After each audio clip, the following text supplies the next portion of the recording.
Amran mengungkapkan, adapun 1,6 juta lapangan pekerjaan tersebut melalui program hilirisasi perkebunan yang terdiri dari kopi, kakao, mete, dan juga kelapa.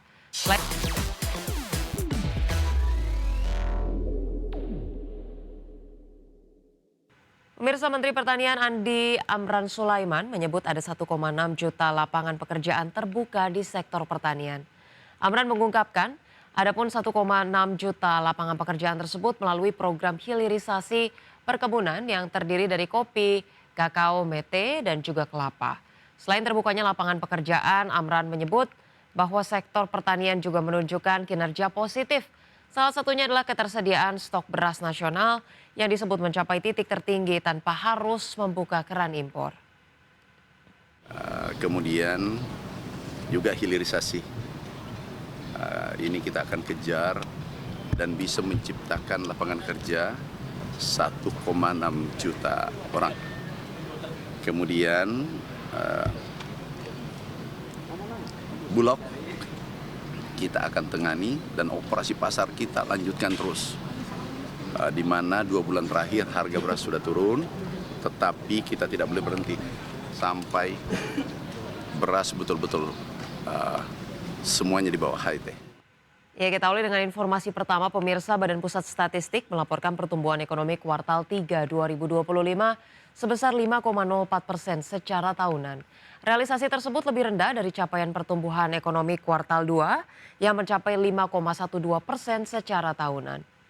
Berdasarkan pengeluaran pertumbuhan ekonomi kuartal 3, ini ditopang oleh konsumsi rumah tangga sebesar 53,14%. Sementara dari sisi lapangan usaha, pertumbuhan ekonomi ditopang oleh industri pengolahan sebesar 19,15%. Ekonomi Indonesia berdasarkan besaran produk domestik bruto pada triwulan 3 tahun 2025 atas dasar harga berlaku sebesar 6.060 triliun rupiah, kemudian atas dasar harga konstan 3.444,8 triliun rupiah, sehingga pertumbuhan ekonomi Indonesia pada triwulan 3 tahun 2025 bila dibandingkan dengan triwulan 3 tahun 2024 atau secara year on year tumbuh sebesar 5,04%. Bila dibandingkan dengan triwulan 2 tahun 2025 atau secara Q2Q tumbuh sebesar 1,43%. Secara C2C, perekonomian Indonesia tumbuh sebesar 5,01% sepanjang periode Januari sampai. Pemirsa, Presiden Prabowo Subianto mengungkapkan utang proyek kereta cepat Jakarta-Bandung Wush hingga saat ini senilai 116 triliun rupiah. Nominal beban utang tersebut diakui cukup besar dan memberatkan. Meski demikian, dengan kewajiban membayar beban utang 1,2 triliun rupiah per tahun, Presiden Prabowo dengan tegas akan bertanggung jawab sepenuhnya terhadap utang kereta cepat Wush. Presiden meminta masyarakat agar tidak khawatir terkait dengan utang Wush dan Prabowo menegaskan Indonesia sanggup untuk menyelesaikan polemik Wush dan meminta persoalan tersebut tidak dipolitisasi. Kemudian nggak usah khawatir apa itu ribut-ribut Wush. Saya sudah pelajari masalahnya. Tidak ada masalah. Saya tanggung jawab nanti Wush itu semuanya. Indonesia bukan negara sembarangan. Kita hitung nggak ada masalah itu. Ya. Jadi PT KAI nggak usah khawatir. Semuanya nggak usah khawatir. Rakyat. Kita layani rakyat kita. Kita berjuang untuk rakyat kita. Teknologi, semua sarana itu tanggung jawab bersama. Dan itu di ujungnya tanggung jawab Presiden Republik Indonesia. Jadi saya sekarang tanggung jawab. Pemirsa, CEO BPI dan Antara Rosan Roslani memastikan hingga saat ini negosiasi restrukturisasi utang proyek kereta cepat Jakarta-Bandung dengan pihak China masih terus berjalan dan belum ada keputusan. Menurut Rosan, pembahasan terkait utang Wush ini melibatkan kerjasama lintas kementerian dan lembaga seperti Kemenko Infrastruktur dan Pembangunan Kewilayahan, Kemenko Perekonomian, Kemenq, dan Kemenhub, dan juga BPI dan Antara. Rosan menegaskan, kehadiran pemerintah dalam proyek transportasi publik seperti WUSH merupakan bagian dari tanggung jawab.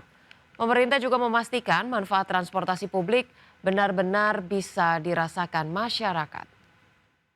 Ini kan masih berjalan ya, nanti timnya kan juga ada Pak Menko Infra, ada Menko Perekonomian yang involved, ada tim dari Menkeu, dari kami. Jadi ini adalah suatu kerjasama lintas kementerian dan Kementerian Perhubungan juga.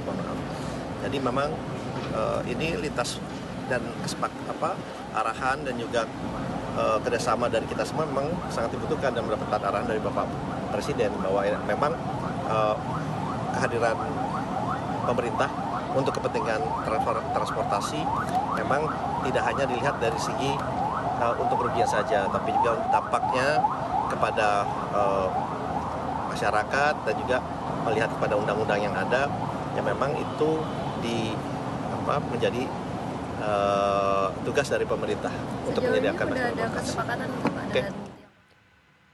Pemirsa, pemerintah memastikan rencana pemutihan utang BPJS Kesehatan untuk peserta golongan tertentu akan dilakukan pada akhir tahun ini.